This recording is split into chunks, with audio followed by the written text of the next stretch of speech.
gusto poder acompañarlos unos minutos en la mañana de hoy. Vamos a hablar de un tema que, como les digo, es bastante interesante, que ha tomado bastante fuerza últimamente, y esto el tema de cadena de suministro.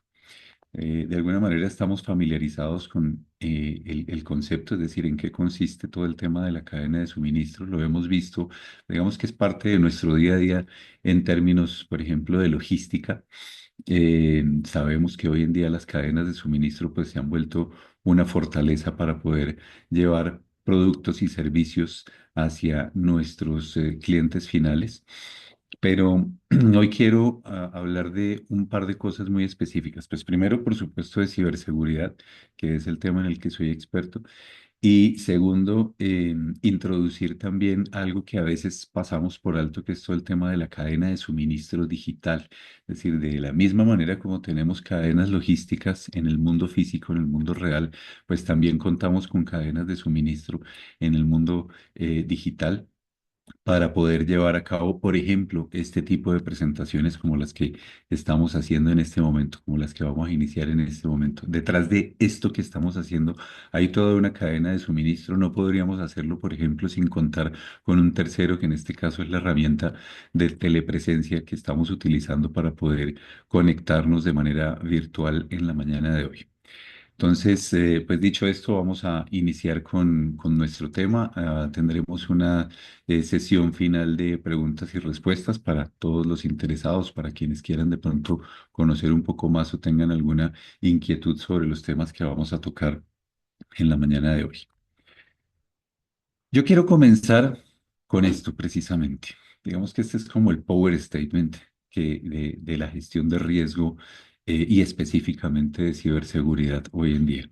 Estamos muy acostumbrados a hablar de la ciberseguridad desde el punto de vista de ISO 27001, por ejemplo, que es seguridad de la información, o desde el punto de vista de ISO 27032, que es ciberseguridad, pero lo vemos todavía muy dentro de los entornos corporativos, dentro de nuestras oficinas, dentro de nuestros, bueno, el concepto de oficinas cada vez es más virtualizado, de hecho, todos estamos conectados desde diferentes lugares, pero igual seguimos viendo el tema de ciberseguridad o de seguridad de la información de una manera muy inherente a nuestra organización. Pero precisamente de ahí la importancia de hablar de un tema de cadena de suministro. ¿Por qué? Cuando nosotros estamos hablando, cuando estamos abordando un escenario en el cual tenemos varios proveedores, varios terceros involucrados, incluso desde el punto de vista digital, tenemos que expandir esas fronteras de análisis de riesgo o de identificación de riesgos partiendo de esta premisa. La ciberseguridad de una organización va a ser tan fuerte como el eslabón más débil de su cadena de suministro. ¿Qué quiere decir esto? Nosotros estamos interactuando, como les digo, con terceros, con proveedores todo el tiempo, en cualquier escenario de nuestra práctica de prestación de productos y servicios o de ofrecimiento de productos y servicios hacia la comunidad y hacia el ciberespacio en general. Entonces tenemos que comenzar a identificar que no solo vamos a ser responsables por la ciberseguridad, por la protección de nuestros entornos digitales como organización, sino que también tenemos que expandir esos análisis de riesgos y comenzar a identificar riesgos a lo largo y ancho de todo el ecosistema de proveedores y terceros que están o que se van a integrar o que ya se han integrado con nosotros para poder lograr la prestación de estos productos o servicios. Entonces, vamos a introducir inicialmente ciertos conceptos básicos. El principal de ellos, por supuesto, va a ser el de cadena de suministro, entendido como una red de empresas y servicios para la entrega de productos o servicios, bien sea reales o bien sea digitales. Es decir, lo interesante de este tema es que podemos hacer las comparaciones muy directamente entre lo que es el mundo digital y lo que es el mundo real. Para no ir más lejos, nosotros, por ejemplo, contamos con diferentes tipos de proveedores de infraestructura digital. El solo hecho de que estemos utilizando servicios cloud, servicios en la nube o incluso este tipo de herramientas como las que estamos usando el día de hoy, implica que ya estamos integrando un tercero, implica que ya estamos integrando un proveedor que va a facilitar toda esta prestación de estos productos o toda esta entrega de estos productos y servicios. Sin embargo, tanto en el mundo real como en el mundo digital, nosotros nos hemos enfrentado precisamente a una transformación digital que, por supuesto, tomó mucha más fuerza en el año 2020 durante la pandemia, y la pospandemia nos ha dejado muchísimas lecciones en términos de transformación digital. Es decir, tanto en las cadenas logísticas en el mundo real como en las cadenas de suministro en el mundo digital, cada vez contamos con más herramientas de automatización, bien sea por el lado de la nube, bien sea por el lado del Internet de las cosas, bien sea la introducción de otras tecnologías un poco más novedosas como el blockchain, y este tipo de tecnologías que nos permiten, digamos, garantizar cada vez más transacciones y cada vez más automatizadas sobre eso. Entonces, es algo que tenemos que eh, tener presente. Y sobre todo, tener presente que estamos en un ecosistema interconectado. Y fíjese cómo se va enlazando cada uno de los conceptos. Cuando hablábamos de seguridad de la información, por ejemplo, desde la perspectiva de ISO 27001, estamos hablando de seguridad de la información a nivel corporativo. Cuando hablamos de ciberseguridad en ISO 27032, estamos hablando de cómo interactuamos con esa ciudad virtual que es el ciberespacio, ¿verdad? Y cuando hablamos, por ejemplo, de ISO 27036, que es la guía de buenas prácticas precisamente para cadenas de suministro, estamos hablando de cómo vamos a interactuar entre los diferentes proveedores, entre los diferentes actores, entre los diferentes eslabones de esa cadena para garantizar precisamente la ciberseguridad. Por ejemplo, ciberseguridad en un tema muy sensible que va a ser el de datos personales. Es decir, nosotros somos conscientes de que recolectamos, por ejemplo, datos que puedan estar sujetos a protección, pero también tenemos que tener unas reglas muy claras frente a cuáles son los datos que pueden estar sujetos a protección de privacidad, no solo por ISO 27701, sino también por las diferentes regulaciones GDPR y las diferentes leyes que hay. Por ejemplo, en Latinoamérica, relacionadas con protección de datos personales. Entonces, aquí hay una primera reflexión, que es cómo estamos garantizando, cómo vamos a salvaguardar los datos personales o los datos que se encuentren sujetos a protección cuando estamos en un ecosistema interconectado. Y sobre todo, que es el objetivo de nuestra charla del día de hoy, ¿cuál es el contexto de ciberseguridad en cada uno de esos nodos, en cada uno de esos eslabones de la cadena? Es decir, ¿cómo vamos a garantizar una protección no solo de los datos, sino cómo vamos a garantizar confidencialidad, integridad y disponibilidad cuando estamos en un ecosistema interconectado, y sobre todo cuando estamos tratando con proveedores que son ajenos a nuestra organización? Entonces, eso es lo que vamos a desarrollar en los siguientes minutos. Continuando con la conceptualización, pues, a ver, nosotros cuando hablamos de cadena de suministro, no solo en el mundo físico, sino en el mundo digital también, hay un primer escenario que se nos viene a la mente, que es todo el tema de los softwares ERP, por ejemplo. Es decir, cómo estamos utilizando softwares de planificación de recursos empresariales, planificación y gestión de recursos empresariales, y cómo estas herramientas de ERP nos están ayudando a automatizar cada vez más y acercarnos cada vez más a una transaccionalidad en tiempo real frente a todos los procesos de nuestra cadena de suministro, no solo los procesos internos de la organización, sino cómo estamos integrando ese ecosistema de SRP. Ahí hay, por ejemplo, ya una primera aproximación a un ecosistema interconectado a través de este tipo de herramientas. Estamos complementándolos también con sistemas EDI, es decir, con sistemas de intercambio electrónico de documentos. Claro, cuando estamos en todo un proceso productivo, sea digital o sea real, o en el mundo real, quiero decir, no solo tenemos que hacer la planificación y gestión de los recursos, sino que también tenemos que garantizar la automatización de toda la documentación que nos soporte, bien sea porque ha sido pedida o solicitada por reguladores o por los simples procesos internos que tenemos dentro de nuestra organización, y en la interacción con el ecosistema de proveedores, cómo estamos haciendo el intercambio electrónico de documentos para garantizar toda la trazabilidad de los procesos. Incluso estamos llegando a trabajar, por ejemplo, en el mundo real con sistemas de warehouse management systems, es decir, gestión eficiente y automatizada, por ejemplo, de inventarios, de pedidos, de las mismas locaciones, de las fábricas, de las cadenas productivas y demás. Esta parte toca mucho con el tema del Internet de las cosas, por ejemplo, porque si hemos visto pues fábricas en donde en la línea de producción, básicamente, por ejemplo, para poner un ejemplo muy simple, los escáneres de los códigos de barras para poder hacer identificación de productos ya están completamente automatizados. Es decir, al final de cuentas, lo que buscamos en cualquier cadena de suministro es disminuir la interacción humana para poder automatizar muchos de los procesos de la cadena productiva y de esa manera, logrando esa automatización, pues por supuesto también ser mucho más productivos. Pero esa automatización implica sistemas. Esa automatización implica esa transformación digital de la que estábamos hablando y al volverse cada vez más recurrente o cada vez más presente esa transformación digital, pues también comienza a generar situaciones que son de interés para el escenario de la ciberseguridad. Es decir, tenemos que proteger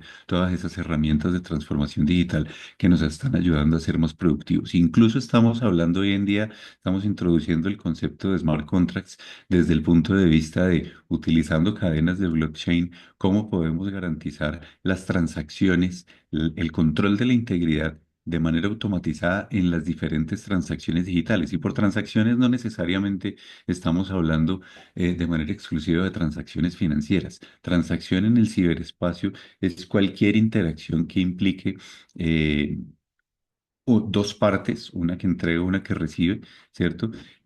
O un consumidor y un productor de esa transacción, pero necesitamos en todo este proceso de automatización que esas transacciones se vuelvan, pues sean íntegras, es decir, que generen, que me ayuden a soportar un escenario de no repudio, es decir, que yo pueda garantizar que al hacer una transacción automatizada, la transacción cumple con todos los parámetros necesarios y genera una especie de contrato digital entre las partes. Eso sirve para hacer todos los procesos de trazabilidad y sobre todo para garantizar, como les decía, el no repudio. Entonces, fíjense que aquí nos estamos enfrentando a una serie de herramientas, algunas de ellas no son novedosas, los ERPs vienen funcionando desde hace muchísimos años, los temas de intercambio digital de documentos también, pero al final de cuentas lo que estamos buscando y el concepto detrás de todo esto está en la automatización de todos estos procesos dentro de la cadena productiva. Entonces, teniendo en cuenta todo este escenario preliminar, teniendo en cuenta el concepto de cadena de suministro, teniendo en cuenta todas las herramientas que nos ayudan a la transformación digital y a la mejora y a la automatización de la productividad en diferentes escenarios, vale la pena traer a colación cuáles son los principales tipos de ciberataques que están sufriendo hoy en día las cadenas de suministros. En una primera instancia, la ingeniería social sigue siendo el ataque principal cuando hablamos del ciberespacio, cuando hablamos en general de cualquier tipo de interacción en el ciberespacio, cuando hablamos específicamente de las cadenas de suministro, cuando hablamos de la seguridad corporativa, la ingeniería social sigue siendo el principal vector de ataque. Y es obvio, por supuesto, los ciberdelincuentes saben que es mucho más fácil tratar de manipular o de vulnerar a una persona que tratar de manipular o de vulnerar un sistema informático. No quiere decir que no pase. Pero por supuesto la puerta de entrada siempre va a ser la ingeniería social. Cómo los ciberdelincuentes están tratando de manipular a los empleados, a los proveedores para obtener acceso a los sistemas. De hecho, uno de los grandes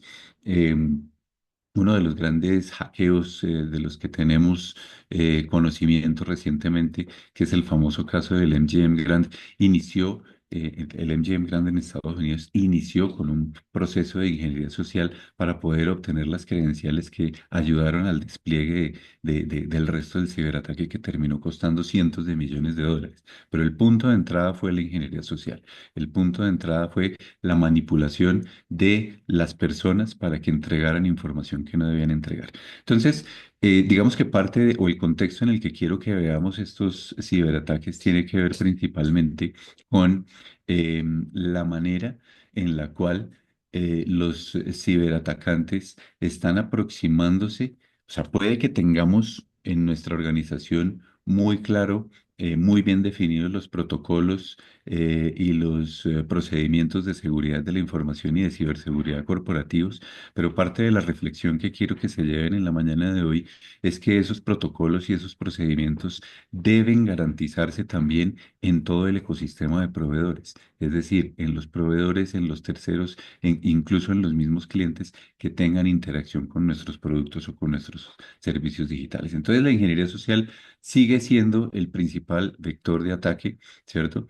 Puede que no logremos de pronto llegar a hacer un ataque de ingeniería social al banco, por poner un ejemplo, pero tal vez sí sea más fácil materializar ese ataque de ingeniería social con uno de sus proveedores, por ejemplo, con el proveedor del contact center que igual tiene acceso a información del banco. Entonces, ese es el escenario en el que quiero que veamos este tema de cadena de ciberseguridad en cadena de suministro el día de hoy. Ahora, cuando nos enfrentamos a cadenas de suministro mucho más tecnologizadas, hoy en día hablamos de infraestructura como código, hoy en día hablamos de temas como desarrollo e integración continua. No sé si ustedes se han dado cuenta, si son usuarios, por ejemplo, de la nube de Microsoft, se han dado cuenta que cada vez que abren los clientes de Office o si lo hacen, por ejemplo, a través de la web, aparecen nuevas características, perdón, aparecen nuevas características en esta misma herramienta como Zoom que estamos utilizando. Cada vez que uno abre este tipo de herramientas aparecen nuevas características. Eso pasa porque hay una cadena de suministro detrás que está generando todo el tiempo esas nuevas características. Ya no tenemos que esperar a la nueva versión de la aplicación que vamos a utilizar, sino que entonces simplemente vamos viendo desplegadas nuevas características de manera permanente y de manera continua. Pues eso los ciberdelincuentes también lo saben y ya hemos visto varios ataques en donde los ciberdelincuentes han tratado y lo han logrado en algunos casos de inyectar malware en la cadena de suministro. Es decir, hoy en día el ciberdelincuente de pronto ya no está intentando acceder directamente a su computadora, a su servidor o a su infraestructura, sino que si sabe, por ejemplo, que ustedes tienen una infraestructura que está siendo manejada y que está siendo gestionada de manera automática, por ejemplo, con otro tipo de infraestructuras de visibilidad o de gestión de red o de infraestructura como código, el ciberdelincuente lo que está es tratando es de inyectar malware al fabricante. Para seguir con el ejemplo, ha pasado con Microsoft. Hemos visto muchísimas vulnerabilidades recientemente de inyección de malware hacia los procesos de desarrollo, de actualización, por ejemplo, de los servidores Exchange en línea, de los directorios activos en línea, que lo que busca el ciberdelincuente es inyectar el malware al fabricante a ese punto de la cadena de suministro, porque va a saber que al lograr hacerlo, ese malware se va a difundir hacia todos sus clientes una vez reciban las actualizaciones. No es el caso específico, pero lo vimos recientemente con CrowdStrike, un error en una actualización que terminó sacando de operación millones de computadoras en el mundo. Eso no fue, ese caso específico no se trató de un ataque, no se trató de un malware, pero me ayuda, me sirve para ejemplificar qué es lo que pasaría en caso de que ese malware en una cadena de suministro lograra ser efectivo. No, en el caso de CrowdStrike fue un caso en el cual una actualización que no fue probada o que tuvo errores técnicos se difundió masivamente y generó una disrupción en muchísimos negocios. Pues lo mismo va a pasar si el ciberdelincuente logra hacer una inyección de malware sobre esa cadena de suministro. Entonces me sirve para poner el ejemplo concreto de qué es lo que puede suceder. Ahora, ¿cómo es la forma típica en la que interactuamos con estas cadenas de suministro? Normalmente, pues nosotros ya tecnológicamente no le damos acceso a nuestros computadores o a nuestros servidores o a nuestra infraestructura o a nuestras aplicaciones a estos terceros que hacen parte de la cadena, sino que estamos exponiendo porciones de información a través de APIs. ¿Sí? Entonces simplemente los eslabones de la cadena se conectan y consumen ciertas informaciones que vienen de APIs y de web services. Pero ¿qué pasa?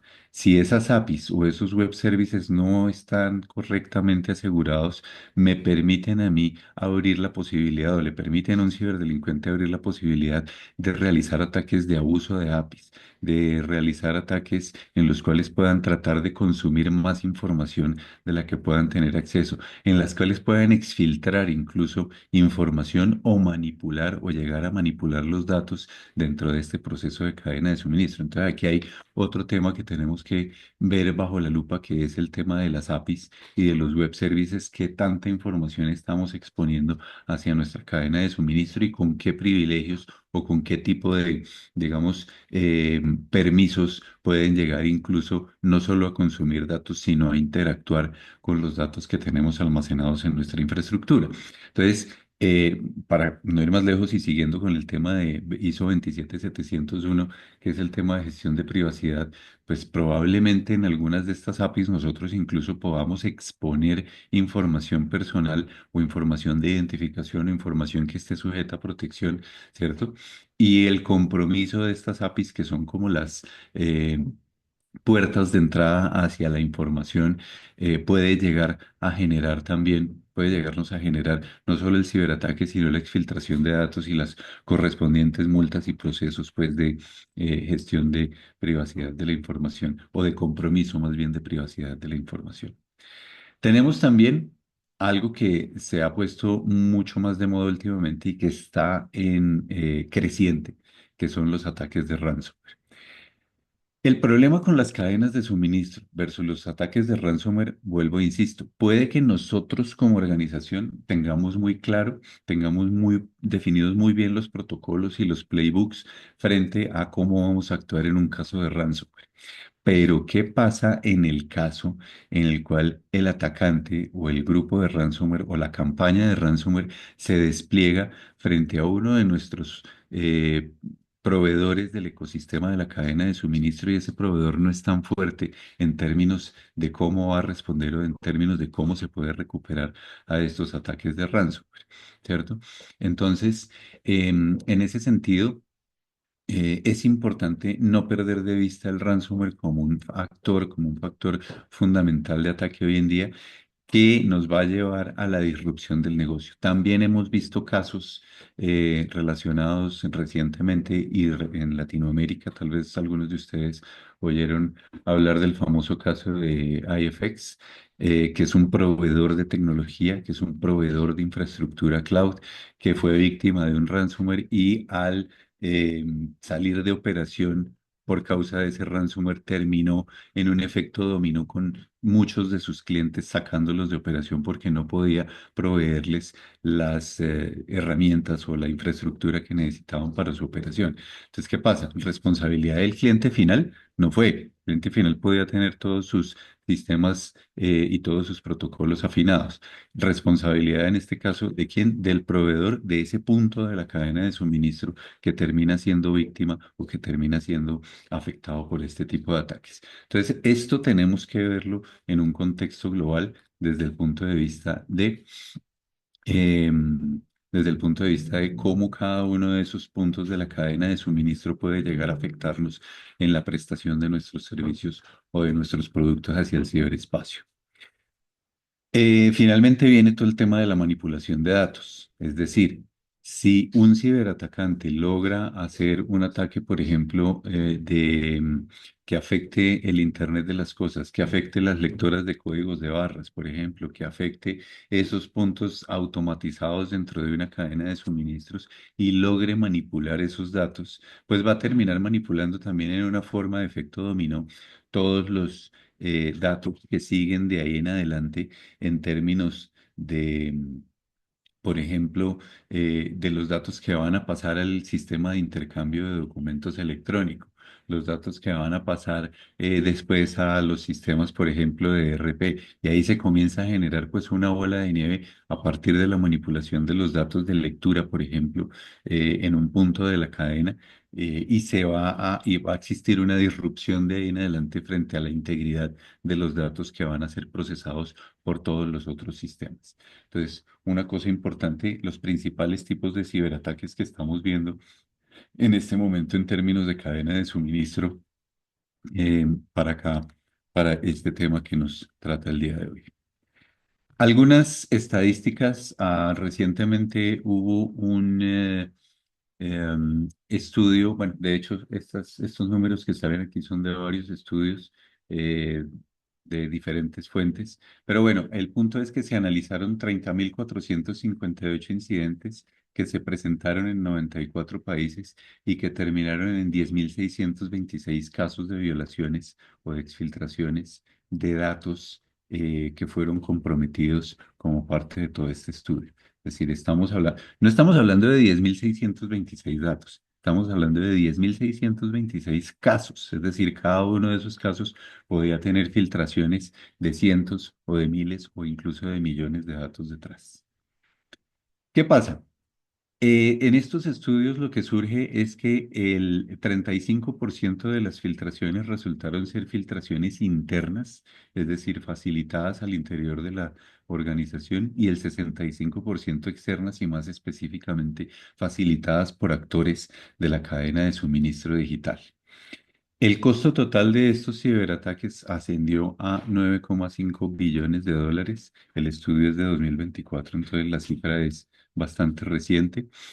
Y lo que estamos viendo nosotros es, aquí voy a meterme un poquito en un tema técnico, y es que hemos visto un crecimiento, más bien en este estudio se presenta un crecimiento del 2019 hasta el 2023 exponencial en términos de la cantidad de, estos no son ataques, sino de la cantidad de disrupciones o de la cantidad de explotaciones de paquetes maliciosos que se han integrado a diferentes puntos de las cadenas de suministro. ¿Qué quiero decir con paquetes maliciosos? Hoy en día, como les decía, ya estamos en un mundo interconectado, entonces muchas organizaciones, por ejemplo, para poder exponer cierta información o en el desarrollo de sus aplicaciones que utilizan para su día a día, utilizan, por ejemplo, librerías de terceros, utilizan librerías de común, librerías comunes,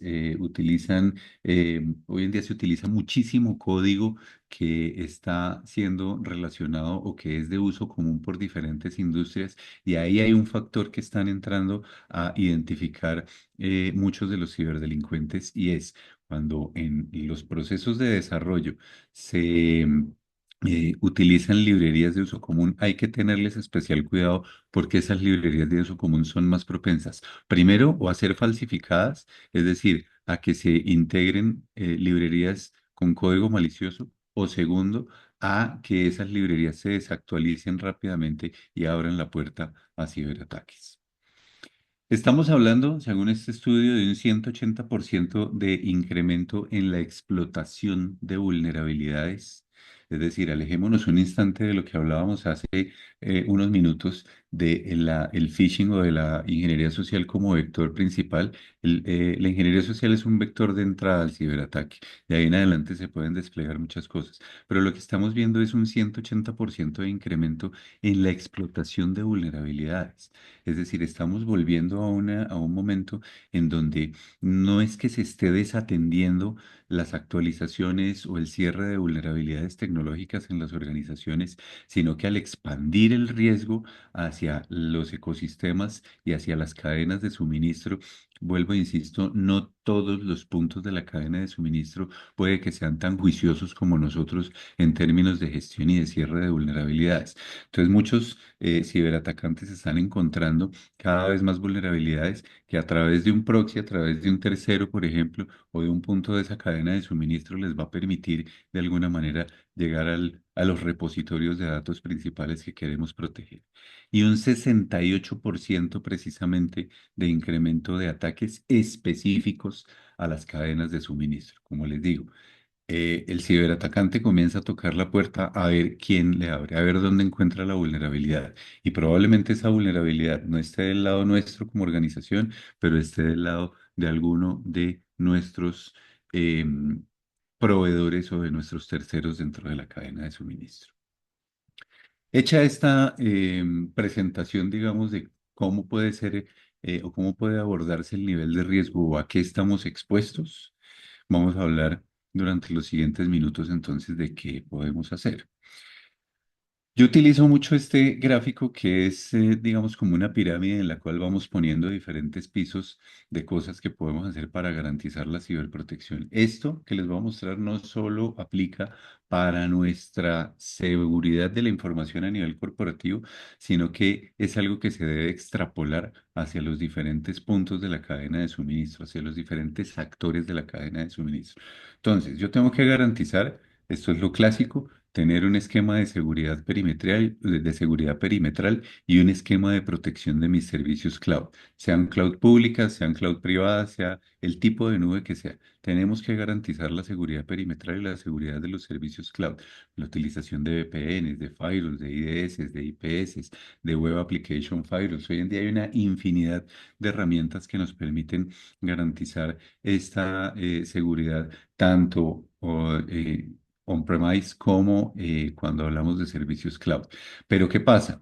Nosotros tal vez lo hagamos. Este es el tipo de cosas que debemos incluir, por ejemplo, en los contratos con los diferentes proveedores. ¿Hasta qué punto, señor proveedor, parte de mi cadena de suministro usted también está cumpliendo, usted también ha hecho un despliegue en términos de seguridad perimetral y de seguridad de sus servicios cloud?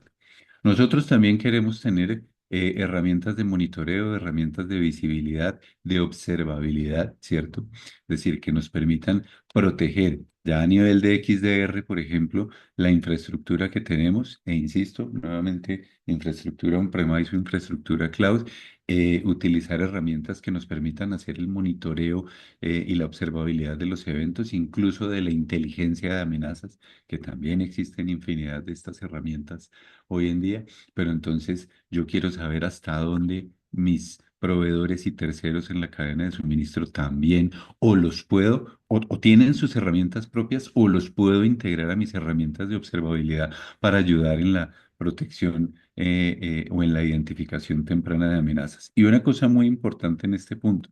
Estamos hablando de un ciberespacio. Eso quiere decir que estamos hablando de que el monitoreo de Deep y de Dark Web toma cada vez más relevancia en términos de que yo quiero saber hasta qué punto he estado expuesto, qué tipo de información ya ha sido expuesta y tal vez ni siquiera me he dado cuenta, pero ya está siendo comercializada en mercados negros o ya está siendo comercializada en redes oscuras. Entonces, el monitoreo es una herramienta fundamental en este punto. Ups, presioné la tecla que no era. Y me devolví. Por supuesto, el pen testing, los ejercicios de análisis de vulnerabilidades, los ejercicios de ethical hacking, los ejercicios de todos los análisis de red teaming, por ejemplo, que podamos hacer, siguen estando vigentes. El pen testing es algo que nunca va a pasar de moda, simple y llanamente porque todos los días hay nuevas vulnerabilidades. Entonces, así como yo hago pen testing a mi infraestructura, hacerle pen testing a las aplicaciones, y aquí como les mencionaba anteriormente, hacer especial énfasis en lo que es el pen testing hacia APIs y hacia web services. A veces pensamos que simplemente basta con hacer un pen testing hacia la página web o hacia los servicios o a la infraestructura principal, pero en este punto acuérdense que las comunicaciones que estamos estableciendo con nuestro ecosistema de proveedores se hacen basadas en APIs y en web services, y eso lo que significa es que tenemos que prestar especial atención hasta qué punto se pueden presentar casos de abuso frente a al consumo de este tipo de servicios que exponen información hacia el resto de la cadena.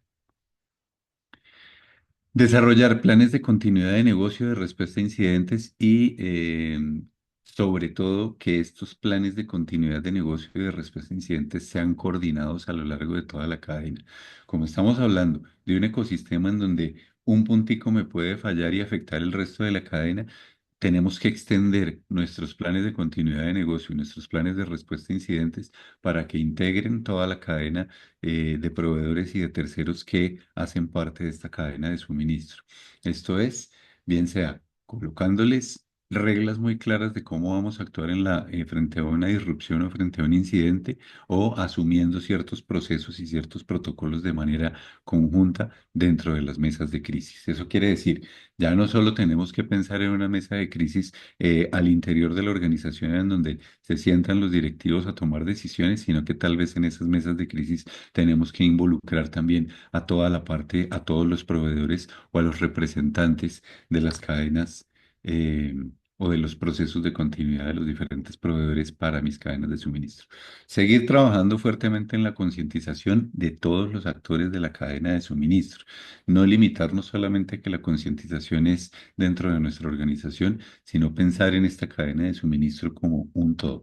Y finalmente, pues por supuesto, sigue estando todo el tema de gobierno, el desarrollo de políticas, normas, procedimientos y estándares que van a ser aplicables. Aquí voy a hacer un pequeño hincapié, y es que ese modelo de gobierno va a ser aplicable a nuestra organización y lo que nosotros decidamos como modelo de gobierno aplicable a nuestra organización tiene que ser replicado hasta donde sea necesario, por supuesto, hasta donde cumpla con los estándares mínimos por todos los demás actores de la cadena. Esa es la razón por la cual muchos reguladores hoy en día, por ejemplo, en el sector financiero, eh, dicen, oiga, han salido pues todas estas circulares y todas estas normativas de los bancos o las entidades financieras que están sujetas a vigilancia tienen que trasladar una serie de controles y de salvaguardas hacia el resto de su cadena de suministro precisamente para garantizar la disrupción y minimizar la posibilidad de disrupción de la cadena completa de la prestación del producto o servicio al final. Entonces, esto puede ser interesante para tenerlo en cuenta, pero siempre y cuando lo tengamos, lo apliquemos o lo extrapolemos hacia los diferentes actores de la cadena de suministro. Finalmente, ¿qué buscamos? Finalmente, las buenas prácticas para poder hacer una adecuada gestión de ciberseguridad a lo largo de la cadena de suministro comienzan con yo los invito a que desarrollemos un inventario y unos procesos de conocimiento de nuestros proveedores. Es decir, aquí es muy importante que dentro de nuestros procesos de contingencia, de continuidad de negocio y en general dentro de los procesos de seguridad, identifiquemos cuáles son los proveedores críticos. A esos proveedores críticos hagamos un análisis de riesgo que va a ser parte de nuestras matrices de gestión de riesgo de ciberseguridad. A esos proveedores que son críticos, hagamos una evaluación del estado de ciberseguridad y a esos proveedores que son críticos, exijámosles una serie de controles especiales o particulares o específicos de seguridad de la información y de ciberseguridad para poder interactuar con nosotros y ser parte de esa cadena de suministro. Entonces, primera parte, inventario y conocimiento. Y esto va a ser un embudo porque la idea es que a medida que se va llevando cada uno de estos que se van agotando cada una de estas etapas, pues la idea es que tengamos cada vez más refinado nuestro protocolo o nuestra gestión de ciberseguridad cuando se trata de cadena de suministro. Entonces, segunda parte. Hecho el inventario, identificado el conocimiento y requeridos los controles, volverlos unos compromisos contractuales con estos proveedores o con estos terceros de la cadena. Entonces, establecer claramente cuáles son las responsabilidades de ciberseguridad de cada uno de los actores de este ecosistema y establecer incluso de manera contractual la posibilidad de auditar, de realizar auditorías de segunda parte sobre el cumplimiento de esos controles específicos de ciberseguridad que le estamos exigiendo a nuestros proveedores. Eso es posible siempre y cuando quede el compromiso contractual. Entonces, el compromiso contractual del cumplimiento con lo que se le está pidiendo, el compromiso contractual de permitir las auditorías para verificar que ese cumplimiento, que esos compromisos se están dando. ¿Qué sigue? Bajándolo un poco a un nivel un poco más técnico, pensar siempre en una perspectiva del control de acceso basado por roles. Es decir, que el acceso que se le va a brindar a cualquiera de los puntos de la cadena de suministro esté basado en una política de mínimo privilegio, es decir, solo se tiene acceso a lo que se debe tener acceso y no más, y según los roles requeridos que puedan tener los diferentes actores de mi cadena de suministro, de mi ecosistema. Entonces, un control de acceso basado por roles. ¿Por qué es importante el control de acceso basado por roles? Pues simplemente porque En el caso, acuérdense que en ciberseguridad y en general el riesgo nunca va a ser el riesgo cero. En el caso de que llegue a haber un compromiso en un acceso de un rol de mínimo privilegio, pues no nos va a afectar tanto. ¿Sí? Entonces, manejar muy bien los tipos de roles a los cuales se les va a conceder acceso. Y pues conceder acceso, como lo hemos venido hablando, viene siendo qué pueden y qué no pueden hacer sobre esas API, sobre esas APIs o sobre esos web services o sobre los mecanismos con los cuales estemos desplegando y entregando información hacia la cadena. Desarrollar controles técnicos, es decir, gestión de los canales de comunicación, la integridad de los datos y las transacciones. ¿Cómo vamos a interactuar? ¿Cómo vamos a presentar esos datos? ¿Cómo vamos a hacer el intercambio y el relacionamiento con proveedores? eh, Sobre todo frente a ciertos datos sensibles, como pueden ser los datos sujetos a protección o los datos sobre los cuales está eh, versa ISO 27701, por ejemplo, o sobre los cuales están las normativas en diferentes países de Latinoamérica y en general del mundo frente a la protección de datos de identificación personal. Por poner un ejemplo, es decir, si yo como organización voy a exponer datos vía API, vía web service, hacia el resto de mi cadena de suministro o incluso hacia el ciberespacio, cuáles son los controles con los que vamos a garantizar la confidencialidad, la integridad y la disponibilidad de esas transacciones o de esos intercambios de información. Y finalmente, y quiero subrayar esto, al final de este embudo, es después, es decir, después de que hemos agotado todas estas buenas prácticas, consideramos la suscripción de pólizas de ciberseguros, ¿cierto? Que incluyan, importante que estas pólizas de ciberseguro incluyan la cobertura hacia los proveedores, hacia los participantes de la cadena de suministro, ¿sí? No tienen que ser nombrados, pero las pólizas por lo menos tienen que decir, hay una póliza muy típica o una cláusula muy típica en pólizas de ciberseguros, que es la de disrupción del negocio y esa disrupción del negocio puede venir por causa propia o por causa de un tercero, parte de la cadena de suministro. Eso es importante que se tenga en cuenta. Pero ojo con esto. Bueno, primero, que existan las pólizas, que se consideren las pólizas, tanto a nivel de la organización, que los proveedores tengan sus propias pólizas, sobre todo, acuérdense que estamos empezando el filtro con los proveedores críticos, tengan sus propias pólizas, ¿cierto? Pero el mensaje de fondo acá es, la póliza, fíjese que no es el inicio del embudo. Es decir, yo no puedo pensar o no está bien pensar en que tal vez tengo que relajar mis controles porque tengo una póliza. No, por el contrario. Yo proceso todas las diferentes etapas, agoto todas las diferentes etapas y la póliza debe ser para lo que quede, para aquellas cosas que no haya yo tenido en cuenta al agotar las diferentes etapas de este embudo, ¿vale? Entonces, la póliza debería ser lo último.